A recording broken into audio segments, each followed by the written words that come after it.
the Titans are getting Derrick Henry back just at the right time, right? Henry has averaged 111.7 rush yards per game over his playoff career. That's the second most in NFL postseason history, a minimum of 5 games. He trails only Hall of Famer Terrell Davis, who averaged 142.5 yards per game on the ground in his playoff career. He's clutch in these moments. And Marcus, how do you think this changes the AFC playoff picture? It just got thick. Woo! It just got thick in that AFC, man. Listen, the thing that comes to mind is how we've talked about teams going back to the ground and pound, the run game, right?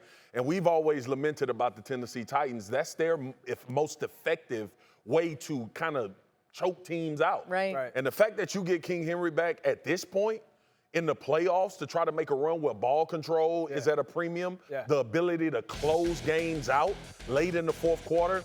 And not only that, Dio, you know this, man, psychologically. Yeah, the boost. Like having your guy back, you know what I'm saying? Having a dude that you can turn around or look to in that huddle and say, yo, Derrick will get us there. Right. If we do our job, Derrick will take care of the rest. And I think that's a huge thing for the Titans going forward. First of all, this is remarkable.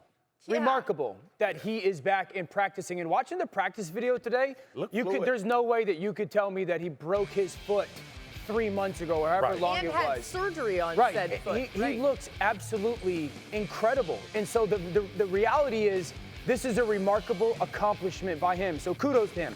I think Derrick Henry being back for the Titans is the difference between them being legit Super Bowl contenders and not. Yeah. Like go back to September, maybe early October.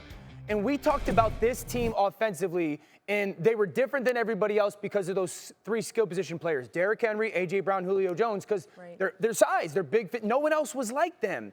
And we haven't talked about the Titans as much, really, since maybe the early November part because A.J. Brown missed time, Julio missed time, and Derrick Henry missed time. And I don't know if any of us really believed that Derrick was going to make it back. I did not. It had actually exited my mind. And I think that their style, your point to their style of offense is important here because if we're talking about the teams in the AFC, I think Tennessee, if healthy, and Cincinnati, if healthy, are the 2 teams offensively that I know exactly who you're going to be. No doubt. Yeah. You know, like I don't have any concern about who you are going to try to be. Like even with Kansas City, what are we going to get out of them? Buffalo, what kind of quarterback player run game? Even Indianapolis, how's the quarterback going to perform? Is it fair? With those 2 teams, Cincinnati in a healthy Derrick Henry and skill position guys, I have no question about who Tennessee is on offense. They're going to play the way they play. Right. Well, I got so excited about Derrick Henry, I forgot to introduce who's on the show. That's Marcus Spears. That's Dan Orlovsky. Keyshawn Johnson is with us as well. Hey. Hey, what up, Key? Hey, Key. What up? Here's the reality. Derrick Henry, Julio Jones, A.J. Brown have played only 5 games together this season, but Tennessee is 4-1 in those games. What kind of boost do you think this is for them? Both of those guys sitting next to you, they gave it all away, right? They told you exactly what this means to the Tennessee Titans. This team is 12-5, and they're going to lock up the #1 seed. So now you only got 2 games to get to the Super Bowl. That was the course they were on when he was in the lineup. He basically rushed for 1,000 yards, and he missed 8 games this season. So you add that to the mix, he could have been a 2,000-yard rusher again. They're going to accomplish everything they wanted to from the beginning of the season, which is having an opportunity to get to the Super Bowl. It's a major, major game changer for this football team.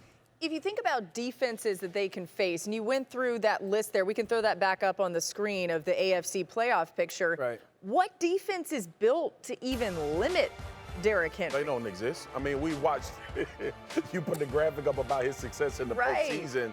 And obviously, look, this don't make let's be clear, this don't make the Titans unbeatable. What it has done, though, is every team in that AFC playoff picture, they got to change how they going to play the Titans. Right. You have to go back and redo your plan if you had to face them, because that's what coaches do. They try to get ahead. A week or two, they look at opponents, they clear the field, and then they send all of their guys, their GAs or whatever you want to call them, and say, hey, start breaking this team down. Well, now you got to go back and watch the Tennessee Titans early on and try to figure out how to stop them. But more than that, to what you said, Dan, I know who they're going to be. The Titans going to tell you, hey, we run it. And they stop it. haven't wavered. They haven't not wavered since Derrick Henry got hurt. Since he got out. Key, we heard you. What'd you want to say? No, I was going to say, on top of that, we keep talking about his foot, his ability. How about the fact that he's fresh? Yeah. His body is fresh. Good point. He hasn't taken any hits at all whatsoever. So you know he's raring to go. Well, when you think about that type of injury, though, Dan, and listen, we don't know exactly how healthy he is, right? We've just seen the practice footage, and he looks good. But dealing with a foot as a running back, concerns there for you as you see him out there on the field? I mean, watching him today, so I had this injury years ago. I did not come back nearly this quickly. But once you got between you and Derrick Henry. Athletically, there's a small difference. Genetically, a small difference. But once you came back, it's a bone, right? Like once your bone is healed and you're cleared, and he's probably got a screw in there. I think what he feels like and looks like tomorrow, obviously, you know, after a day's work will be a big deal, but he's been working for about a week right now. I also think it's important to point this out. They will not play, if they win this weekend and get the first round bye, they won't play a game for another 17 or 18 days. So it's not like Derrick Henry's got to play a game in 4 days. He's got almost another 2.5 to 3 weeks to get himself into rhythm here and get him. So the guy that we see today is not going to be the guy that get in the first round of playoffs. And to your question of what team is built to really stop this team, naturally, with where we are today, I say Kansas City, and people are going to go, well, they whooped Kansas City early on in the season. It's a different defense totally different in Kansas City right now.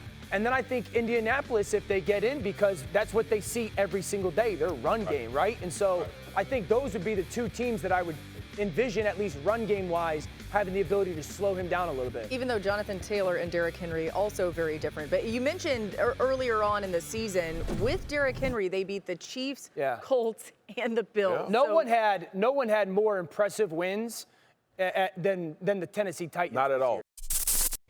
Thanks for watching ESPN on YouTube. For live streaming, sports, and premium content, subscribe to ESPN+.